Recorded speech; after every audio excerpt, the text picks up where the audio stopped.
नमस्कार, आप देख रहे हैं आज तक। मैं हूं गौरव सावंत। महज 18 दिनों में देश में कोरोना वायरस के ओमिक्रॉन वेरिएंट के जो मामले हैं एक से बढ़कर 220 के पार हो चुके हैं।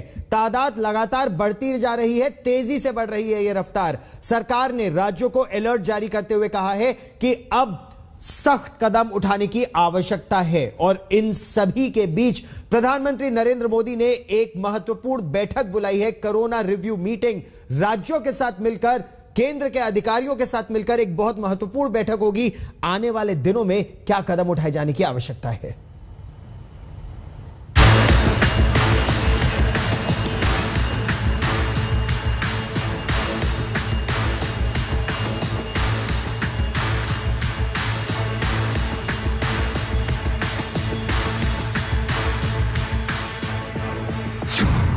आधे देश पर ओमिक्रॉन की मार। घातक नहीं, पर फरवरी में आएगी पीक। फरवरी में 1.5 लाख केस रोज आएंगे। 15 राज्यों में दस्तक, कल पीएम करेंगे मंथन। ओमिक्रॉन ने पूरे देश को फिक्र में डाल दिया है। लगातार केस बढ़ते जा रहे हैं। नए साल की अगवानी से ऐन पहले जश्न पर फिक्र हावी हो गई है। हालात इतने बिगड़ते जा रहे हैं कि कल पीएम नरेंद्र मोदी खुद ओमिक्रॉन से पैदा हालात पर बैठक करने वाले हैं। विपक्ष ने मांग की है कि सरकार को सर्वदलीय बैठक बुलाकर इस संकट पर विचार करना चाहिए। 3 दिसंबर को देश में ओमिक्रॉन का पहला केस सामने आया और 21 दिसंबर यानी 18 दिनों में इसके केस 229 हो गए। गनीमत यह है कि अब तक 90 मरीज ठीक होकर घर जा चुके हैं, लेकिन आगे का रास्ता मुश्किल है। एक्सपर्ट का आकलन है कि फरवरी के आखिर में ओमिक्रॉन का पीक आएगा। तब रोजाना 1.5 लाख से 1,80,000 तक केस आ सकते हैं। हालांकि दूसरी के मुकाबले ये लहर कम घातक होगी। In the most pessimistic scenario, which is you have totally lost any vaccine protection and the natural immunity due to prior exposure to Delta is eroding very quickly, we foresee a peak of something like 1.5 to 1.8 lakh cases per day happening somewhere towards the end of February. आज की बात करें तो देश में कुल case 229 हैं। सबसे ज्यादा 65 केस महाराष्ट्र में आए। दूसरे नंबर पर देश की राजधानी 57 केस के साथ है। तेलंगाना में 24, कर्नाटक में 19 और राजस्थान में 22 केस हैं। इसी तरह केरल में 15, गुजरात में 14 और जम्मू कश्मीर में 3 केस सामने आ चुके हैं। ओडिशा, आंध्र प्रदेश और यूपी में भी अब तक 2-2 केस आ चुके हैं। चंडीगढ़, लद्दाख, तमिलनाडु और बंगाल में 1-1 केस हैं। जम्मू कश्मीर और ओडिशा वो नए राज्य हैं जहां पर ओमिक्रॉन के केस सामने आ चुके हैं और अब कुल राज्यों की तादाद 15 हो चुकी है। इस बीच केंद्र ने राज्यों को अलर्ट जारी करके कहा है कि ओमिक्रॉन डेल्टा से 3 गुना तेजी से फैलता है। अब इसे निपटने के लिए इंतजाम किए जाएं। राज्य अपने यहाँ वॉर रूम एक्टिव कर दें। जिला लेवल पर तुरंत एक्शन हो। जरूरत हो तो नाइट कर्फ्यू लगे। नियमों को भी सख्ती से लागू किया जाए। राज्य 100% वैक्सीनेशन का टारगेट जल्द पूरा करे। घर घर जाकर जांच की जाए और संक्रमितों की कांटेक्ट ट्रेसिंग की जाए। जाहिर तौर पर खतरा बढ़ रहा है। हम आपको डरा नहीं रहे, लेकिन वक्त का तकाजा यही है कि फिलहाल जश्न को टालकर इस नई मुसीबत के गुजर जाने का इंतजार करें। ब्यूरो रिपोर्ट, आज तक। क्या तेजी से बढ़ते कोरोना के मामले एक बहुत बड़ी चिंता की बात है। खासतौर पर ये जो ओमिक्रॉन वेरिएंट है, क्या ये जंगल की आग की तरह बढ़ रहे हैं। ऐसे में क्या एहतियात बरतने की जरूरत है, क्या करें अगले 1-1.5 महीने तक। इस समय देश के सबसे अनुभवी डॉक्टर जो शुरू से कोरोना का इलाज कर रहे हैं हमारे साथ इस चर्चा में जुड़ रहे हैं। हमारे साथ डॉक्टर नरेश त्रेहन जुड़ रहे हैं, चेयरमैन एंड मैनेजिंग डायरेक्टर हैं आप मेदांता द मेडिसिटी के। हमारे साथ डॉक्टर राजेश पारिक जुड़ रहे हैं जसलोक अस्पताल से। डॉक्टर चंद्रकांत लहारिया, महामारी और संक्रामक रोग विशेषज्ञ, भी हमारे साथ जुड़ रहे हैं। हम तीनों से विस्तार से चर्चा करेंगे। डॉक्टर नरेश त्रेहन, आप क्या इस समय ओमिक्रॉन वेरिएंट को लेकर चिंतित है, भारत की स्थिति को लेकर और दुनिया के अलग अलग देशों में जो हो रहा है? चिंतित तो होना बिल्कुल जरूरी है। ये चिंता तो जैसे हमें कुछ हफ्ते पहले ही हुई और उस टाइम ये था कि हिंदुस्तान में आया है कि नहीं आया है, कि डिटेक्ट हो रहा है कि नहीं हो रहा, पर ये स्पष्ट हो गया है कि आज के दिन में कि ये फैल रहा है, ऑलरेडी हिंदुस्तान में है, और इसकी जो कैपेसिटी है मल्टीप्लाई करने की, जिसको आरओ फैक्टर कहते हैं, वो जो डेल्टा वायरस था उससे 3 गुना ज्यादा, 4 गुना ज्यादा है। तो अनुमान ये है कि ये फैलेगा बहुत जल्दी, और ये आंकड़े जो हैं हम देखेंगे, अगर जो इंग्लैंड, यूके से, दुबई से, यूरोप से और अमेरिका से, वो ये हमें बता रहे हैं कि एक ऐसी लहर फैलती है। एक कॉलेज में जो डॉर्मिटरी में 900 स्टूडेंट्स थे, 900 के 900 को हो गया जी। दुबई में अभी रिपोर्ट आई है कि 45 लोग थे पार्टी में, 40 लोग पॉजिटिव निकले। ये कभी पहले नहीं होता था ऐसा कि इतनी तेजी से फैले। तो ये मौका हमें क्या बता रहा है कि हिंदुस्तान में, पहली बात तो ये एग्जैक्ट नंबर पता नहीं लगेगा, इसलिए क्योंकि इसकी जीनोम सीक्वेंसिंग में टाइम लगता है और हर एक की जीनोम सीक्वेंसिंग भी नहीं हो सकती। तो अभी हमें ये देखना है कि मौका हमें अभी भी है कि इसका जो तादाद को रोका जा सकता है वो 3 ही चीजें हैं कि एक तो हम अपनी टेस्टिंग बिल्कुल उसी लेवल से भी ऊपर कर दें जो हमने सेकेंड वेव में करी थी। दूसरी, जैसे ही कोई पॉजिटिव निकले उसको ऐसे सोचा जाए, जब तक ये ना पता लगे कि ओमिक्रॉन नहीं है, सोचा जाए कि ओमिक्रॉन है, और उनकी आइसोलेशन उन्हीं फैसिलिटीज में होनी चाहिए जिसको ओमिक्रॉन के लिए बनाया गया जी। तीसरी तो, और उनके सारे जो कॉन्टैक्ट्स हैं उनकी ट्रेसिंग इमीडिएटली हो, और जिनको हो गया है उनकी ट्रीटमेंट इमीडिएटली हो। तो ये हम इसका जो 2 पहलू हैं कि कितनी तादाद में फैलेगा और कितने लोग इतने बीमार होंगे कि जिनको आईसीयू की जरूरत पड़ेगी और उनकी मृत्यु भी हो सकती है। एक प्रश्न जो लोग ये पूछ रहे हैं, क्या ये डेल्टा वेरिएंट की तरह घातक है या डेल्टा वेरिएंट की तरह घातक नहीं होगा, या फिर इंग्लैंड में जिस तरह से हॉस्पिटलाइजेशन अब बढ़ने लगा है, क्या भारत में भी अब चाहे क्रिसमस ब्रेक हो या न्यू ईयर ईव की पार्टीज हो, छुट्टियां हो, उस पर क्या अंकुश लगाने की आवश्यकता है बिल्कुल अभी, डॉक्टर त्रेहन? हाँ, बिल्कुल है, यही मौका है कि क्योंकि जो ये जिसको कहते हैं मैस इवेंट्स, ये होने वाले हैं, ये शादियां हुई हैं, उसके अंदर भी बहुत लोगों को हुआ है। तो इसीलिए अब शादी का सीजन तो वैसे रुक गया है, बट अब ये क्रिसमस का और न्यू ईयर्स का सीजन शुरू हुआ है।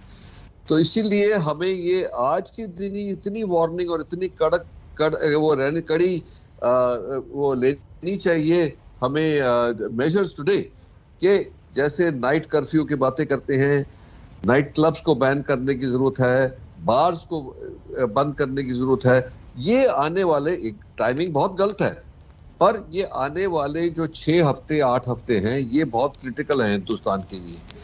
चाहे आपने जो पूछा ये कितना घातक होगा कि नहीं, ये अभी पता इसलिए नहीं है क्योंकि आज तक तो ये फैला है युवा में, ज्यादा युवा लोगों को हुआ है, क्योंकि वो ज्यादा सोशल इवेंट्स में जाते हैं, वो ज्यादा कांटेक्ट करते हैं और मास्क नहीं पहनते। तो इसलिए उन युवाओं में अभी तक देखा गया है, हिंदुस्तान में तो नंबर्स है नहीं, पर जो आसपास के देश हैं उनमें देखा गया है कि जो युवाओं में है उनको हॉस्पिटलाइजेशन की जरूरत नहीं पड़ रही, ज्यादातर कुछ 2-4 को पड़ रही है तो पड़ रही है। पर यह है कि वो जिस तरीके से फैल रहा है, लोग बीमार तो हो ही गए हैं, लोग आइसोलेट भी जरूरी है 2-2 हफ्ते। तो इसीलिए अगर जो ये फैलेगा, हमारी पॉपुलेशन इतनी बड़ी है हिंदुस्तान में, इसका बहुत बुरा इफेक्ट होगा लोगों की हेल्थ के ऊपर और हमारी इकोनॉमी के ऊपर, क्योंकि जो ये इससे इकोनॉमिक क्राइसिस होगी वो भी काफी मुश्किल हो सकता है। तो इसीलिए गवर्नमेंट तो सतर्क है। गवर्नमेंट ने तो, जैसे आपने अभी देखा कि ये एडवाइजरी दे दी गई है स्टेट्स को कि आप जो भी अप्रोप्रिएट अपनी तरफ समझे उसको अभी से इम्प्लीमेंट करें। तो मेरा ये ख्याल है कि लॉकडाउन की तो जरूरत नहीं है, पर लोगों को मास्किंग की बहुत मतलब कड़ी नजर रखनी है कि वो मास्किंग करें, डिस्टेंसिंग भी, और जितने मैस इवेंट्स हैं जहां जहां भीड़ इकट्ठी होती है उसको रोकना है हमें। अगर जो हम ये 4-6 हफ्ते कर लेंगे तो उम्मीद ये है कि इसका जो फैलने की गति है उसको हम स्लो कर देंगे और रिकवरी हो जाएगी। माइक्रोसॉफ्ट के को फाउंडर बिल गेट्स ने यह कहा है कि दुनिया ने आज तक नहीं देखा इतनी तेजी से कोई भी वायरस फैलता हुआ, और संभवतः हम कोरोना वायरस के वर्स्ट फेज में अब एंटर कर रहे हैं, सबसे बुरे फेज में एंटर कर रहे हैं। क्या आपको भी ऐसा ही लगता है? बिल्कुल, मैं तो पहले से ही बोल रहा हूं कि अगर जो हम अब एक्ट नहीं करेंगे, अगर जो ये फैल गया उस टाइम एक्ट करने का फायदा उतना पूरा नहीं होगा। तो जो भी कुछ करना है अभी करना है कि इसको हम, जैसे आपने देखा था कि पहली वेव में लॉकडाउन के माध्यम से जो प्राइम मिनिस्टर ने एकदम एक्शन लिया, जो अच्छा एक्शन था, उससे ये पहली वेव जो है वो कंट्रोल में आ गई। पर उसकी वजह से इकोनॉमिक कंडीशंस बहुत खराब हुई। तो सेकंड वेव में इकोनॉमिकली मतलब वो जो थी एक्टिविटी को ना रोकने के लिए लॉकडाउन वगैरह नहीं किया गया, पर वो 4 लाख तक पहुंच गई पर डे। अब हम ये चाहते हैं एज मेडिकल प्रोफेशनल्स कि इसको सीरियसली लिया जाए, और सीरियसली लेने के लिए पब्लिक को एहसास होना चाहिए, क्योंकि 3 तरफ की लड़ाई है। एक है गवर्नमेंट क्या रेगुलेशन बनाएगी, और गवर्नमेंट ने ऑलरेडी इस पे चर्चा शुरू कर दी है। दूसरा, पब्लिक क्या करेगी। पब्लिक अगर जो अपनी रिस्पॉन्सिबिलिटी नहीं समझेगी तो यकीनन बहुत प्रॉब्लम आएगा हिंदुस्तान को। तो इसीलिए पब्लिक को भी बहुत समझना है, एक तो वैक्सीनेशन कंप्लीट होनी चाहिए जी, और दूसरा अपनी मास्किंग, डिस्टेंसिंग और हैंड हाइजीन के ऊपर पूरा अमल करना है, जैसे हमने पहली 2 वेव्स में किया था। डॉक्टर त्रेहन, आपको जो मेडिकल प्रोफेशनल्स जी आप अपनी बात प्रोफेशनल्स हैं, वो अपने मेडिकल प्रोफेशनल जो हैं वो अपनी पूरी हिफाजत रखें, क्योंकि हमें ये जंग लड़ना पड़ेगा। हम ही लड़ेंगे जब ये प्रॉब्लम आएगा। तो मेडिकल प्रोफेशनल्स, फ्रंटलाइन वर्कर्स को बिल्कुल अपने आप को प्रोटेक्ट रखना है, इसी विश्वास से कि अगर जरूरत पड़ी तो हम वहां पे तैयार होंगे और हमारे बीच में इतनी बीमारी नहीं फैली होगी। और यही मेरा प्रश्न आपसे होने भी वाला था डॉक्टर त्रेहन। आपने फर्स्ट वेव को भी देखा, आपने सेकंड वेव को भी देखा, आप उन पहले डॉक्टरों में से थे जिन्होंने टीका लगवाया भी जब लोग हेसिटेट कर रहे थे या लोगों में थोड़ा संकोच था। आपकी दृष्टि में क्या अब आवश्यकता है कि डॉक्टरों को, फ्रंटलाइन वर्कर्स को, हेल्थ केयर वर्कर्स को बूस्टर डोज लगाया जाए? क्या वो कोविशील्ड या कोवैक्सीन ही होना चाहिए या कोई उससे हटकर वैक्सीन होनी चाहिए, और कितने तैयार हैं हम इस तीसरी लहर के लिए? तो ये जरूरी है कि हम इस पे बहुत सीरियस विचार करें कि बूस्टर जो हमारी, जिसको कहते हैं फाइटिंग फोर्स है, हेल्थ केयर और फ्रंटलाइन वर्कर्स, उनको बूस्टर मिलना चाहिए जैसे दुनिया में हो रहा है। अब पॉलिसी इसलिए अभी तक आई नहीं है कि ये अनुमान लगाया जा रहा है कि हमारे पास काफी वैक्सीन है कि नहीं है। अगर जो वैक्सीन, हम ऐसा लगता है कि वैक्सीन की प्रोडक्शन काफी बढ़ गई है, तो और ये भी कहते हैं कि काफी सारी वैक्सीन है जो एक्सपायरी डेट की तरफ जा रही है जी। तो इसीलिए अगर जो वो स्टॉक्स हैं हमारे पास, तो हमें यकीनन बूस्टर डोज लगाना चाहिए, और जो बेस्ट मिक्सचर करना चाहिए, जिसको कोविशील्ड लगी है उसको 3rd डोज कोवैक्सीन लगना चाहिए, और जिनको कोवैक्सीन लगी है उसको 3rd डोज कोविशील्ड लगना चाहिए। दूसरी वैक्सीन जो है वो आ रही है, पर उसका अभी पूरा अप्रूवल नहीं हुआ है, तो उसके लिए वेट करनी पड़ेगी। बट मिक्सिंग वैक्सीन जो सारी दुनिया ने करी है और कुछ सक्सेस पाई है उससे, वही हमें अपनानी चाहिए। ये बड़ी बात की आपने कि मिक्सिंग वैक्सीन कर सकते हैं। जिसको कोविशील्ड लगी है वो कोवैक्सीन लगवा ले, जिसको कोवैक्सीन लगी है अब कोविशील्ड लगवा ले। संख्या हमारे पास है। चलते चलते एक प्रश्न मैं आपसे और पूछना चाहता हूं। आपने शुरू में हमारी क्या तैयारियां थी वो देखी, आज की हमारी क्या तैयारियां हैं वो आप देख रहे हैं। क्या आने वाले इस तूफान से निपटने के लिए भारत तैयार है आपकी दृष्टि में? ये तो यकीन है मुझे कि हमने काफी फैसिलिटीज बनाई भी हैं, और हमने ये भी सीखा है कि अगर जो ये हमारे अनुमान से बहुत ऊपर चली जाए वेव, तो उसकी तैयारी भी जल्दी हो सकती है। जो हमने क्या सीखा लास्ट टाइम ये देखा कि बेड्स और आईसीयू की कमी थी, तो उसके लिए काफी प्रोविजन किया गया है, गवर्नमेंट ने बहुत सारे स्टेप्स लिए।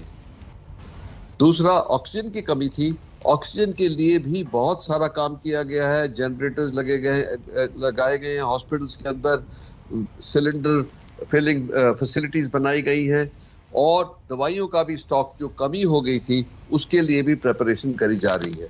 सो जो नेशनल टास्क फोर्स बनाई थी सुप्रीम कोर्ट के तहत से, उसकी और गवर्नमेंट के अंदर काफी तालमेल रहा है और सारी सजेशंस के ऊपर गवर्नमेंट ने बहुत सारा काम किया है। तो इसलिए मुझे ऐसा लगता है आज के दिन कि हमारी तैयारी पिछली वेव से बहुत अच्छी है, और अगर ऐसा हो कि आई ना वेव तो या बहुत लो वेव आए वो तो अच्छा रहेगा, पर अगर जो किसी सरप्राइज से इतना पहुंच गई कि हमारे सिस्टम को स्ट्रेन पड़ेगा, तो मेरा ख्याल we are better prepared mentally and physically today than before. Doctor Naresh Trehan, chairman and managing director Medanta the Medicity, आप आज तक पर मेरे साथ जुड़े, बहुत बहुत धन्यवाद। सचेत रहने की आवश्यकता है, एहतियात बरतने की आवश्यकता है, यह तो डॉक्टर मान रहे हैं, लेकिन क्या वैक्सीनेशन में अभी भी कोताही बरती जा रही है? हमारे साथ डॉक्टर समीर भाटी भी जुड़ रहे हैं, आप वैक्सीनेशन अवेयरनेस कमेटी के सदस्य भी हैं। डॉक्टर भाटी, क्या अभी भी लोग कोताही बरत रहे हैं, वैक्सीनेशन कराने में, टीका लगवाने में हिचकिचा रहे हैं? और क्या भारत के पास उचित संख्या में टीके हैं सभी को दूसरा डोज लगाने के लिए और फिर बूस्टर डोज के लिए? डॉक्टर भाटी। बिल्कुल देखिए, सबसे बड़ा जो हम बात कर रहे हैं, सबसे बड़ा वैक्सीनेशन ही है इस लड़ाई के अंदर। अभी हमारे कुछ रहती है जिसके अंदर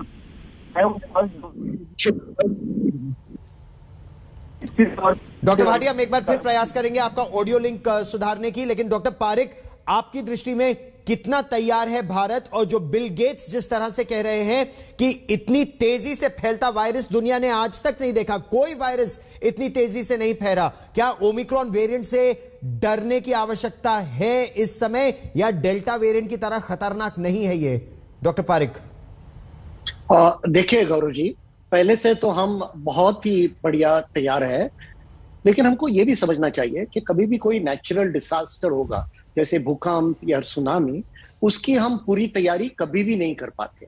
समझो भूकंप की एक वेव आई और 2 साल में दूसरी और तीसरी आई, तो हम प्रिपेयर्ड हो सकते हैं, लेकिन इसका प्रिपरेशन बहुत साल का होता है। तो ये बात सही है कि पहले से हम ज्यादा अभी प्रिपेयर्ड है, लेकिन पूरी प्रिपेयर्डनेस नेचुरल डिजास्टर से डील करने के लिए दुनिया में किसी के पास नहीं है। अभी गए हफ्ते ये बहुत बढ़िया रिसर्च स्टडी पब्लिश हुआ जो कैम्ब्रिज यूनिवर्सिटी यूके से आया, लेकिन उसमें हमारे दिल्ली CSIR के साइंटिस्ट, हांगकांग के साइंटिस्ट, साउथ अफ्रीका के साइंटिस्ट और जापान के साइंटिस्ट, तो ये काफी बड़ा कोलैबोरेटिव स्टडी था, लेबोरेटरी में था। लेकिन उसमें उन्होंने क्या देखा कि जब जिन लोगों के 2 तरह के वैक्सीन मिले हैं, mRNA और एडिनोवायरस बेस्ड वैक्सीन, इन लोगों का खून निकाला और उनके एंटीबॉडीज को लेबोरेटरी में एक ट्यूब में डाला और उसके साथ ओमिक्रॉन वायरस डाला, तो ओमिक्रॉन वायरस इन एंटीबॉडीज को चुका सकता है।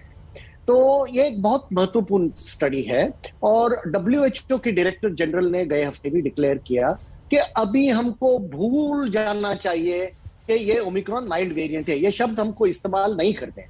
और फिर हम अगर 1 महीने पहले जाएंगे तो आपको याद होगा, मैं आपके साथ चर्चा कर रहा था, भारत में एक भी केस नहीं आई थी। मैंने आपको कुछ ग्राफ दिखाए थे जो साउथ अफ्रीका में हो रहा था और आप बोले ये रॉकेट के तरह ऊपर जाने वाला है। तो आपने भी 1 महीने पहले ये बात की थी कि ये बहुत ही जल्दी फैलेगा। और बिल गेट्स पे मैं आ रहा हूं, लेकिन उसके पहले जनवरी 2020 में जब हमने हमारी पहली किताब कोरोना वायरस पे पेंगुइन रैंडम हाउस से पब्लिश की थी, उसमें हमने लिखा था कि 3 लहरें आने की संभवता है। और ये क्यों लिखा था? क्योंकि 100 साल पहले जब स्पेनिश फ्लू इन्फ्लुएंजा की पैंडेमिक आई और उसका उदाहरण हमने दिखाया था, उसमें भी 3 लहरें आई और दूसरी लहर सबसे बड़ी थी और तीसरी लहर पहले से बड़ी थी लेकिन दूसरी से छोटी थी। तो हमने 2 साल पहले लिखा था कि ये होने की संभवता है।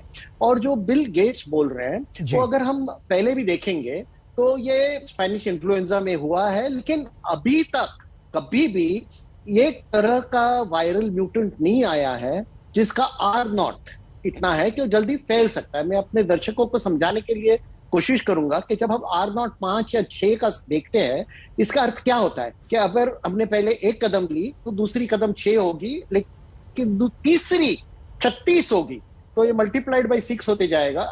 और अगर हम इसे करेंगे तो हमारे घर से चांद को पहुंचने के लिए 10 कदम की जरूरत है। तो इसका मतलब दूरी ही बनाए रखना क्योंकि डॉक्टर लहारिया आप संक्रामक रोग विशेषज्ञ है, क्या मास्क लगाना और दूरी बनाए रखना और घर में ही रहना, क्या यही एक उपाय है? कठिन, लेकिन क्या कोई दूसरा उपचार अभी नहीं है?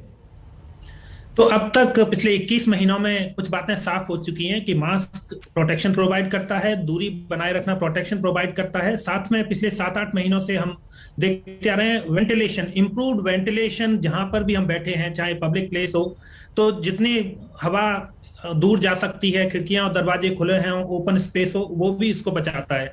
तो भले ही यह ज्यादा संक्रामक है, लेकिन एक अच्छी बात है कि हम उन हथियारों से हमारे पास हैं जिनसे हम उनसे बच सकते हैं। Face mask, physical distancing, ventilation और साथ में वैक्सीन, तो ये सारे हथियार हमारे पास हैं और इन्हीं का पालन करना है। लेकिन अंतिम बात मैं कहूंगा कि घर में ही नहीं बने रहना। जिन लोगों को आर्थिक और सामाजिक गतिविधियां करनी है, जो बहुत जरूरी हैं, वो जरूर जाएं, लेकिन जो भी गतिविधि रोकी जा सकती है, जो निहायत जरूरी नहीं है, या टूरिज्म जिसको अवॉइड किया जा सकता है, डिले किया जा सकता है, इस परिस्थिति में उसको डिले करना ही बेहतर होगा। डॉक्टर भाटी, क्योंकि अभी सभी लोग, और डॉक्टर भाटी में एक बार फिर हम लोग आपका ऑडियो लिंक इंप्रूव करने की कोशिश कर रहे हैं। डॉक्टर पारिक, सभी की तैयारियां हो चुकी हैं, 3 दिन में बड़े दिन की पार्टियों की लोगों की तैयारियां हैं, फिर 1 हफ्ते बाद नए साल के आगमन के लिए कोई गोवा जाना चाहता है, कोई किसी और पर्यटक स्थल में जाना चाहता है, तो क्या पर्यटन को अभी रोक देने में ही भलाई है? हालांकि इसका बहुत बुरा असर पड़ेगा वाणिज्य पर, हमारी इकोनॉमी पर, अर्थव्यवस्था पर, लेकिन क्या यही एक उपाय है फिलहाल? बिल्कुल गौरव जी, यही उपाय है। और मैं आपको एक उदाहरण दे सकता हूँ। 3 दिन पहले जयपुर में एक बहुत बड़ी शादी हुई थी, और जो लड़की जिसकी शादी हुई थी वो मेरी खुद की बेटी की जैसी, तो हमारे घर में बड़ी हुई है। वो 30 साल से वो लोग हमारे बिल्डिंग में रह रहे हैं, और इस शादी के लिए दुनिया से बहुत लोग आ चुके थे। और मैंने तो, मेरी बेटी जैसी है, तो मैंने तो कहा था कि मैं जरूर आऊंगा। 10 दिन पहले मैंने उनको कहा कि ज्यादा करके मैं नहीं आ पाऊंगा ओमिक्रॉन की वजह से। तो उन्होंने मुझे कहा, नहीं, हम आपके लिए तो रूम तो रखी है, आपकी ही बेटी है, आपको आना बहुत जरूरी है। अभी मैंने करीब मेरे 20 दोस्तों को, जो लंदन से आ रहे थे, यूएस से आ रहे थे, दुबई से आ रहे थे और इंडिया से आ रहे थे, सबको मैंने कहा था मैं आपको 3 साल नहीं मिला हूं, इस शादी में हम लोग मिलेंगे जरूर। सबको कहना पड़ा कि मैं नहीं आऊंगा। उन्होंने कितना मुझे आग्रह किया मेरे दोस्तों ने कि भाई क्या है यार, आप आ जाओ, आप खुद डॉक्टर है, आप डरे हुए थे, क्या होगा। तो फिर मैंने शादी के 1 दिन पहले मेरे होस्ट को बताया कि आई एम सॉरी, ये सही नहीं है। अगर मैं टीवी पे जाके सब लोग को बोलूंगा कि आपको नहीं करना चाहिए और मैं खुद बड़ी शादी में आऊंगा, तो ये सही नहीं है। तो वो समझ पाए और मैं वो शादी के लिए नहीं गया। तो मैंने खुद के जितने भी छोटे कमिटमेंट थे सब कैंसिल कर दिए। ये हमारा कर्तव्य है, हमारा कर्तव्य है, हमारे खुद के लिए नहीं, हमारे देश के लिए हमारा कर्तव्य है। बड़ी बात आप कर रहे हैं, और यही बात बिल गेट्स ने भी अभी कही कि न्यू ईयर्स ईव की पार्टी, ईयर एंड पार्टी और छुट्टियां उन्होंने भी रद्द की हैं। क्यों ये आवश्यक है, इस पर हम चर्चा करेंगे एक बहुत छोटे से ब्रेक के बाद। याद रखिए, जान है तो जहान है।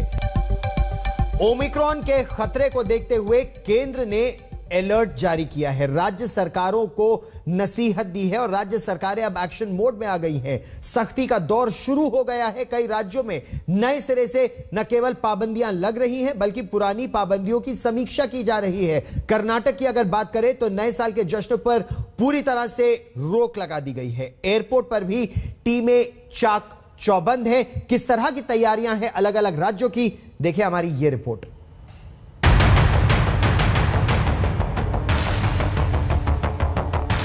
कोरोना का ओमिक्रॉन वेरिएंट लगातार शिकंजा कसता जा रहा है। एक के बाद एक राज्य चपेट में आ रहे हैं। इसको देखते हुए देश में एहतियात बरती जा रही है। दिल्ली से लेकर मुंबई एयरपोर्ट पर चाक चौबंद इंतजाम हैं। विदेश से आने वाले हर शख्स की जांच हो रही है। इस वक्त हम लोग मौजूद हैं इंदिरा गांधी इंटरनेशनल एयरपोर्ट पर, जहां पर दुनिया भर से यात्री आते हैं।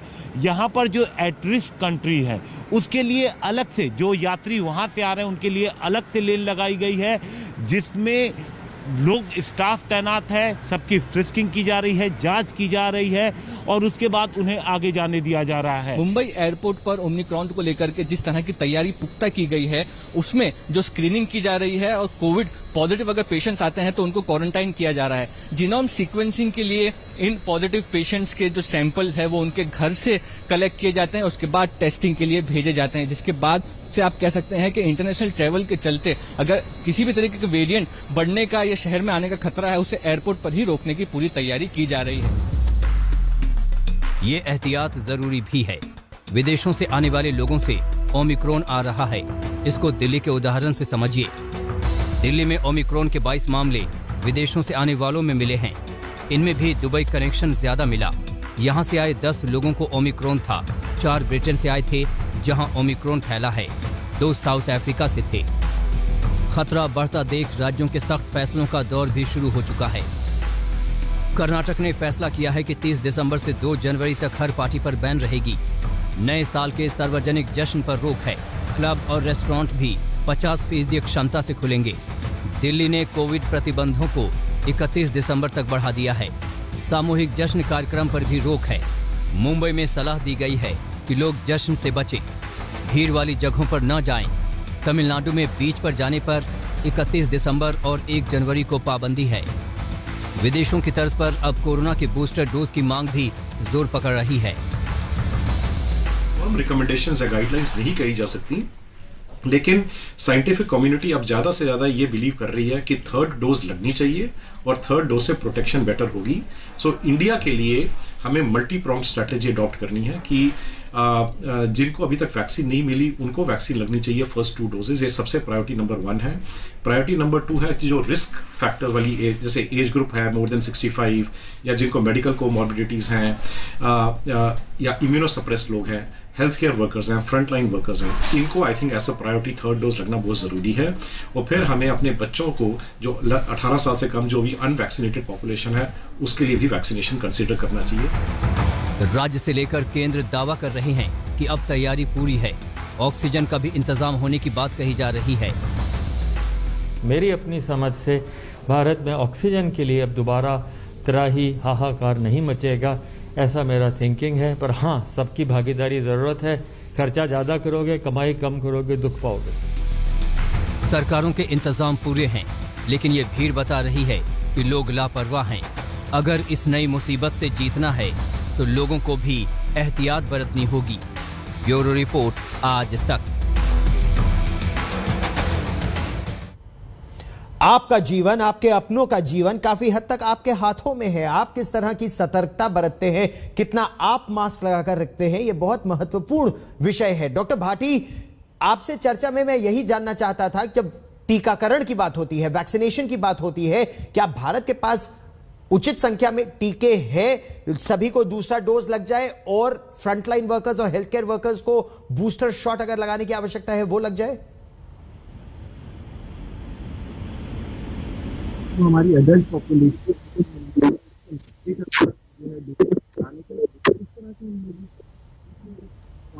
अवेलेबल थी, बट हम 2 चीजें हैं। एक तो जो फर्स्ट डोज वाले काफी सारे ऐसे लोग थे जिन्होंने काफी अभी लेट लगाया, उन्होंने जो एलिजिबल पॉपुलेशन थी। अब उसके बाद क्या हुआ कि उनका जो सेकंड डोज का टाइम है वो अभी काफी डिले है। डिले इन द सेंस क्योंकि हम 12 से 16 हफ्ते की बात करते हैं, तो इस वजह से सेकंड डोज एक तो काफी डिले इस वजह से, और कुछ ऑलरेडी ओवरड्यू हो गई है जिनको सेकंड डोज लगानी थी, वो लोग भी अभी नहीं आए।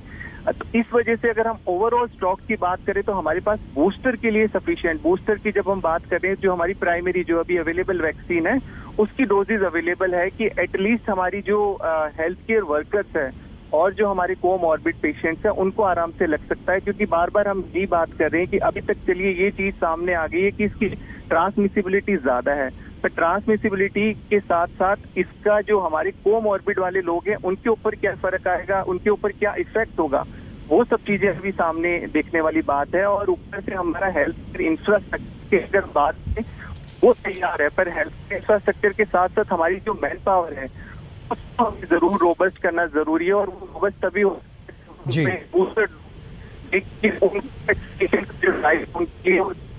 शुरू हो गया था और 8 से 10 महीने लगभग हो चुके हैं, तो उनका काफी डिक्लाइन आया। तो मैं समझता हूँ इंफ्रास्ट्रक्चर में मैन पावर का बहुत बड़ा रोल है, तो हमें अब अपना जो बूस्टर की जो हम बात कर रहे हैं वो हेल्थ केयर वर्कर्स से डेफिनेटली शुरू कर देनी चाहिए।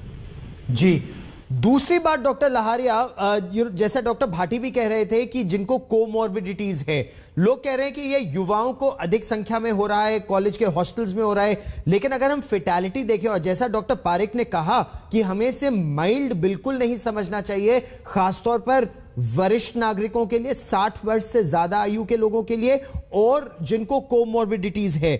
मैं इजराइल की एक रिपोर्ट पढ़ रहा था, उसमें इजराइल में भी एक व्यक्ति की मृत्यु हुई है डॉक्टर लहारिया, वो 60 वर्ष के थे, उनको कोमॉर्बिडिटीज थी, यानी पहले की कुछ बीमारियां थी। यही अमेरिका में भी एक व्यक्ति को हुआ जो 50 से 60 वर्ष की आयु थी। इंग्लैंड में भी कुछ इसी तरह की रिपोर्ट्स आ रही हैं। तो जो 50, 60, 70 वर्ष के लोग हैं, उनके लिए क्या खतरा ज्यादा बड़ा है? हाँ, हम जानते हैं कि ओमिक्रॉन हो या कोई भी प्रीवियस वेरिएंट हो, हमेशा से ही जो एल्डरली पॉपुलेशन 60 साल से ऊपर के लोग, 45 से 60 साल के बीच में जो कोमॉर्बिडिटीज वाले लोग हैं, उनको खतरा अधिक रहता है। यह खतरा सभी successive variant alpha, beta, gamma, delta, now Omicron के साथ उसी तरह से बड़ा बना हुआ है। और साथ में इसीलिए यह बात की जा रही है कि इस आबादी को प्राथमिकता के तौर पर वैक्सीन दी जाए, फिर इसी आबादी को बाकी सारे कोविड अप्रोप्रिएट बिहेवियर का पालन बाकी लोगों की तुलना में अधिक रूप से करना है, और हमें hospital, health services, high risk population को तैयार करके रखना है। तो खतरा उसी प्रोपोर्शन में है और ओमिक्रॉन के साथ भी सेम है, उसी प्रोपोर्शन में है, ओमिक्रॉन के साथ सेम है। डॉक्टर पारेख, जो परिस्थिति हम देख रहे हैं, आप मुस्कुरा भी रहे हैं, क्या इस वजह से आप मुस्कुरा रहे हैं कि खतरा अधिक है कोमॉर्बिडिटीज वाले लोगों को, और उनके प्रोटेक्शन के लिए जिनको नहीं भी है कोई कोमॉर्बिडिटी, अगर वो आपके घर में रहते हैं तो और एहतियात बरतने की आवश्यकता है अगले 15 दिन या 1 महीना खास तौर पर? मैं इसलिए मुस्कुरा था क्योंकि मैं सोच रहा था कि डॉक्टर भाटी और डॉक्टर बुद्धिराजा जो बोल रहे हैं उसके साथ मैं पूरी सहमत में हूँ, और मुझे एक विचार आया कि डॉक्टर बुद्धिराजा सचमुच बुद्धिराजा है। जो भी वो बोल रहे थे वो सही था। बूस्टर देना बहुत ही जरूरत है, और जॉर्ज संतानिया ने लिखा था कुछ 80 साल पहले कि जो लोग इतिहास का सबक नहीं सीख पाते उनको उसी कठिनाइयों का सामना करना पड़ेगा। और अपने राजकुमार जी ने आवारा में गाया था कि सब कुछ सीखा हमने, न सीखी होशियारी। हमको अभी होशियारी सीखने की बहुत जरूरत है, बूस्टर देने की बहुत जरूरत है। सही बात है, क्योंकि अब इसमें अनाड़ी नहीं रह सकते, क्योंकि अगर आप अनाड़ी रह गए तो इसमें तो जिंदगी और मृत्यु का प्रश्न उठ के खड़ा हो जाता है। और अगर हम पिछले 24 घंटों की बात देखें डॉक्टर भाटी, तो कल मामले थे 5326, आज हो गए, पिछले 24 घंटे में हो गए 6317, 18% की बढ़ोतरी महज 24 घंटों में। तो अगर ये 18% पिछले 24 घंटों में है, तो अगले 48 घंटों में क्या ये चौगुनी हो जाएगी? क्या इस तरह का अंदेशा है? इस रफ्तार से फैल रहा है?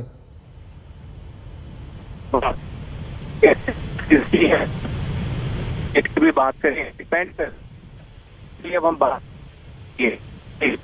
आक्रामक है, टेस्टिंग की इतना ज्यादा बढ़ेगी, निश्चित तौर पे आपकी पॉजिटिविटी रेट नहीं ज्यादा बढ़ेगी।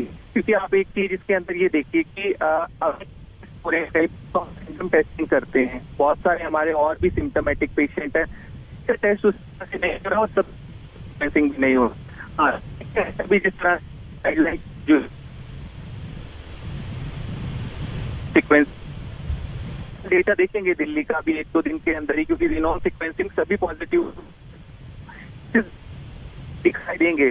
बता रहा हूँ, अगर हम जैसे टेस्टिंग बढ़ाएंगे तो एक्टिव के जरूर बढ़ेगी।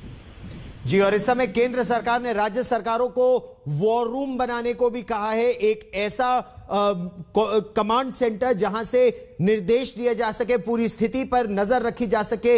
वॉर रूम बनेगा, कंटेनमेंट जोन बनाने के लिए कहा है। किसी भी अगर एक इलाके में तेजी से फैल रहा है कोरोना वायरस का ये जो ओमिक्रॉन वेरिएंट है, तो वहीं आसपास कंटेनमेंट जोन बना दिया जाए, ताकि पूरे शहर में ये जंगल की आग या दावानल की तरह नहीं फैले। आप सब, doctor Parekh, doctor Laharia, doctor Bhati, आज तक में मेरे साथ जुड़े बहुत बहुत धन्यवाद। एक छोटा सा ब्रेक लेंगे हम, यहां तुरंत होंगे हाजिर।